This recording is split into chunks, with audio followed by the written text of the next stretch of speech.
నగనేది లేకుండా తాకట్టులో ఉన్న బంగారాన్ని విడిపించి కొనబడును. అదే రోజు మార్కెట్ ధరకు కొని అప్పటికప్పుడు డబ్బులు ఇవ్వబడును. And gold buyers. Hi friends, welcome to my channel. అవును, తను నీ రిషి సారే అంటూ రిషి గురించి గుండె పగిలే నిజాన్ని వసుధార ముందు బయటపెట్టిన రాధమ్మ. మరి ఇదంతా ఎలా జరగబోతుందో తెలుసుకోవాలనుకుంటే వీడియోని చివరి వరకు మిస్ కాకుండా చూసేయండి. ఇక రిషి సార్ అంటూ కలవరిస్తూ వస్తుంది. అలా రిషిని చూసి హగ్ చేసుకోబోతూ ఉండగానే సరోజ అడ్డుపడుతుంది. నువ్వు ఎవరమ్మా? ఎందుకు పదే పదే రిషి సార్ అంటూ మా బావని హగ్ చేసుకుంటున్నావు? మా బావ రంగా, అతను రంగా, మీ రిషి సార్ కాదు. రిషి సార్ ఎవరు? నా భర్త, నా ప్రాణం. నీ భర్త అయితే మరి ఇక్కడికి ఎందుకు వచ్చావు? నీ భర్త ఎక్కడున్నాడు? తనే నా భర్త. నా భర్త అనుకోని పరిస్థితిలో నాకు దూరంగా ఉన్నాడు. ఇప్పుడు నా భర్త రిషి సార్, నా రిషి సార్ స్పర్శ నాకు తెలుసు, ఆయన నా రిషి సారే అని చెప్పి అంటూ ఉంటుంది. అలా అనేసరికి లేదు, ఆయన నీ రిషి సార్ కాదు. సార్ మీరైనా చెప్పండి సార్, వీళ్ళందరూ నా మాటని అబద్ధం అంటున్నారు. నేను చెప్పింది నిజమని మీరైనా చెప్పండి సార్. మీరు నా రిషి సారే అని నిజం చెప్పండి సార్. ఎందుకు మీరు కూడా మౌనంగా ఉండిపోతున్నారు? నేను మీ వసుధారని అని చెప్పి అనేసరికి తన పేరు వసుధార అని చెప్పేసి అనుకుంటూ ఉంటాడు మనసులో. అయితే ఏంటి ఇదంతా అని చెప్పేసి ఆలోచించుకుంటూ ఇక పక్కనే ఉండి సరోజ ఆశ్చర్యపోతూ ఉంటుంది. ఈలోగా పక్కనే ఉన్న ఇక ఆ చిన్న కూడా ఆశ్చర్యంగా చూస్తూ ఉండిపోతాడు. ఈలోగా ఇక సార్ చెప్పండి సార్ అని చెప్పనేసరికి కాసేపు ఆలోచిస్తాడు. ఆలోచించి అవును నేనే రిషి సార్ అని చెప్పేసి అంటూ ఉంటాడు. ఒక్కసారే అందరూ షాక్ అయిపోయి నిర్ఘాంతులైపోయి నిలబడిపోతారు. నాకు తెలుసు సార్, మీరే నా రిషి సార్. ఎందుకంటే నా రిషి సార్ మీరే అని నాకు తెలుసు. నా రిషి సార్ స్పర్శ, నా రిషి సార్ చూపులు ఇవన్నీ నాకు బాగా తెలుసు. నా రిషి సార్ నన్ను ఎప్పుడు వదిలి వెళ్ళిపోరు. నా నమ్మకమే నిజమైంది. అందరినీ వదిలి నేను దూరంగా రావడానికి కారణం మీరు బ్రతికున్నారని నిరూపించడం కోసమే. ఇంతకాలం మీరు ఎక్కడున్నారో తెలియక నేను ఎంతో బాధపడి వెతకని చోటు లేదు, అడగని మనిషి లేడు. మీ గురించి ఎంతో వెతికాను రిషి సార్, కానీ ఇక్కడ ఇలా నాకు కనిపిస్తారని అస్సలు ఊహించలేదు.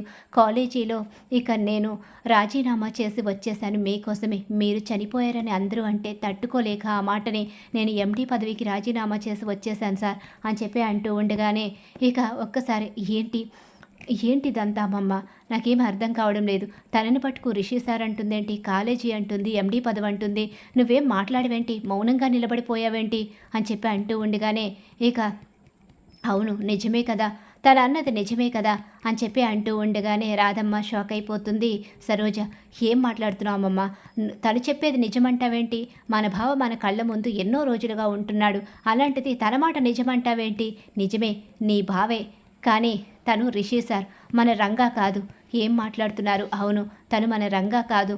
మన రంగా ఎప్పుడో చనిపోయాడు. తను కేవలం రంగా ప్లేస్లో వచ్చిన రిషి మాత్రమే.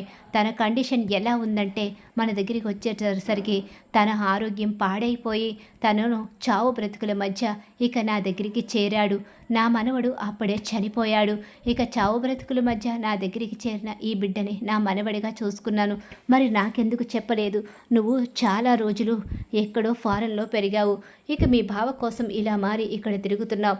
ఇక నీకు నిజం చెప్తే నువ్వు తట్టుకోలేవని చెప్పలేదు. తను వాళ్ళ రిషి సారే. తను ఎవరో తను ఏంటో చెప్పలేని పరిస్థితిలో మన ఇంటికి చేరాడు. తనని రౌడీలు తరుముకుంటూ వస్తే ఇక తను మన ఇంట్లో తలదాచుకుంటూ ఉన్న సమయంలో రక్తపు మడుగులో ఉన్న తనని కాపాడుకుని పసర వైద్యం చేయించి తనని ఇక కాపాడాము. ఆ రోజు నుంచి తను ఎవరో చెప్పలేక ఉండిపోయాడు. ఆ తర్వాత తనకి గతం తెలిసింది, గతం గుర్తుకొచ్చింది. వెళ్ళిపోతానని తను అన్నాడు. తన వాళ్ళని కాపాడుకోవాలని తను ఎంతగానో ప్రాధేయపడ్డాడు.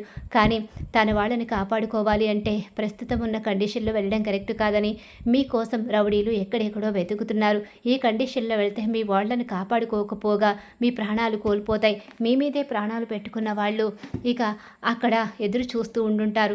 అందుకనే కాస్త గొడవలు సర్దుమడిగిన తర్వాత మీరు వెళ్ళండి అని చెప్పేసి ఇక రిషికి అయితే రాధమ్మ చెప్తూ ఉంటుంది. రాధమ్మ అందరికీ తన మనవడిగా పరిచయం చేస్తుంది తప్ప ఇక ఎవ్వరికీ కూడా పరాయి వ్యక్తిగా పరిచయం చేయదు. అలా ఆ రోజు నుంచి రిషిని తన మనవడిగా చూసుకుంటూ ఉంటుంది. తన మనవడిని రంగాని రిషిలో చూసుకుంటూ ఉంటుంది. ఇక అలా రంగా చనిపోవడానికి కారణం కూడా రిషి కోసం వచ్చిన రౌడీలే. రిషిని కాపాడే క్రమంలోనే రంగా చనిపోతాడు. ఇక అదంతా కూడా రాధమ్మకి తెలుసు. కానీ ఎప్పుడూ కూడా ఎవరి దగ్గర బయట పెట్టదు. ఎందుకంటే తను ఉంటున్న ప్లేసు ఇంకొక చోట. అక్కడి నుంచి ఇక రిషిని తీసుకుని మరో చోటికి వచ్చేస్తుంది. రిషియే తన ప్రాణంగా బ్రతుకుతుంది రంగాని రిషిలో చూసుకుంటూ. అలా ఇక ఈరోజు రంగా కాదు రిషి అనేసరికి తనకి ఎక్కడ దూరమైపోతాడన్న భయంతో మౌనంగా నిలబడిపోయింది. ఇక తను ఎప్పుడైతే నేను రిషి సార్ అని చెప్పాడో దాంతో నోరు విప్పి నిజం చెప్తుంది. అవును, తను రిషి సార్. తను చాలా మంచివాడు. తన జీవితాన్ని నాశనం చేయాలి అనుకున్న వాళ్ళు నిజంగా నాశనం అయిపోతారు. ఏంటమ్మా ఇదంతా? ఏం జరుగుతుంది తన చుట్టూ శత్రువులు అయిన వాళ్లే మాకు శత్రువులు. పదవుల కోసం ఇక కుట్రలు కుతంత్రాలు జరుగుతాయని విన్నాను. కానీ నేను డైరెక్ట్గా చూశాను. ఇక పదవుల కోసం మాకు శత్రుత్వం. నా భర్తని మాకు దూరం చేసి పదవిని లాక్కుని మమ్మల్ని నడి రోడ్డు మీద పడేయాలన్న ఆలోచన ఇదే మా జీవితాన్ని ఇలా నాశనం చేసేసింది. తన గురించి ఒక ముఖ్యమైన విషయం చెప్పాలమ్మా మీ అందరికీ. ఏంటది? రిషి సార్ గురించి ముఖ్యమైన విషయం ఏంటి? అతని ఆరోగ్యం పూర్తిగా పాడైపోయిన క్షణంలోనే అతని కోసం ఒక దుర్మార్గుడు వచ్చి అతని పొడి చేయబోయాడు. అతని పేరు కూడా ఏదో అన్నాడు. నేను శైలేంద్రన్ రా, నీ అన్నయ్యని. నిన్ను నేను పొడవడానికి ఇక్కడికి వచ్చాను. నిన్ను చంపేస్తాను అని చెప్పి అతను చాలా గలాటా చేశాడు. కానీ ఇక చుట్టుపక్కల వాళ్ళు వచ్చి అతన్ని తరిమేశారు. ఆ తర్వాత అక్కడ కూడా ఉండడం సేఫ్టీ కాదని చెప్పేసి ఇక్కడికి వచ్చేశాను. నేను నా మనవడి కోసం నేను ఇల్లు తిరుగుతూనే ఉన్నాను. ఇక రిషి అంటే నాకు చాలా ఇష్టమమ్మా. కానీ తనకి ఎన్నో బాధ్యతలున్నాయని నాకు అర్థమైంది. తనని తీసుకుని వెళ్ళండి అని చెప్పేసి ఇక రాధమ్మ అయితే రిషి ఏ కండిషన్లో అక్కడికి వచ్చాడో ఇదంతా కూడా అసలు నిజాన్ని బయట పెట్టేస్తుంది. కానీ నీకు తెలియని విషయం ఒకటి చెప్పమంటావా అమ్మ?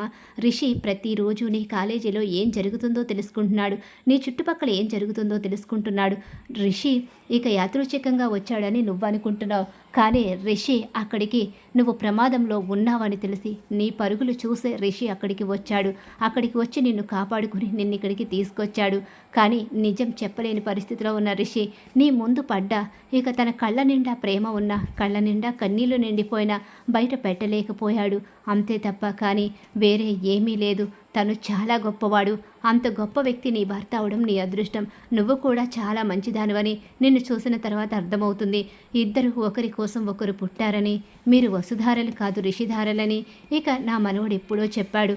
అది నువ్వే అని నిన్ను చూసిన తర్వాత నాకు అర్థమైంది. నిజంగా మీ ఇద్దరు ఎప్పటికీ సంతోషంగా నిండు నూరేళ్లు ఉండాలి. ఈ నానమ్మని మర్చిపోవు కదా? లేదు, పునర్జన్మనిచ్చిన మిమ్మల్ని మర్చిపోతే నాకు జన్మే ఉండదు.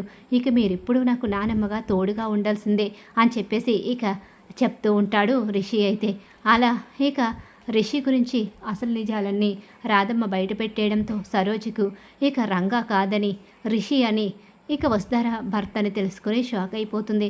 తన ఆశల మీద నీళ్లు పడిపోతాయి. సరోజ ఇక వెళ్ళొచ్చేమో నువ్వు.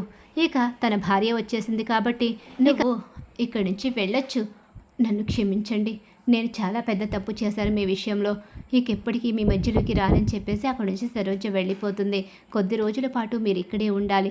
మీకున్న శత్రువులు తగ్గేంత వరకు, వాళ్ళ గుట్టు బయట పెట్టేంత వరకు మీరు ఇక్కడ ఉంటేనే బాగుంటుంది. మీరు ఎవరికీ తెలియకుండా ఉండి వాళ్ళని పూర్తిగా డీటెయిల్స్తో తెలుసుకుని బయట పెట్టండి. అంతవరకు ఇక్కడే ఉండి కథ నడిపించండి అని చెప్పేసి ఇక తన నానమ్మ సలహా ఇస్తుంది. అలా రిషి గురించి నిజాలు తెలియడం, వసుధార రిషి కలవడం జరుగుతుంది. మరి రాబోయే కథలో ఖచ్చితంగా ఇలా అయితే జరగబోతుంది. రిషి వసుధార కలవాలని చెప్పి ఎవరైతే కోరుకుంటున్నారో వాళ్ళు మా వీడియోని తప్పకుండా లైక్ చేయండి.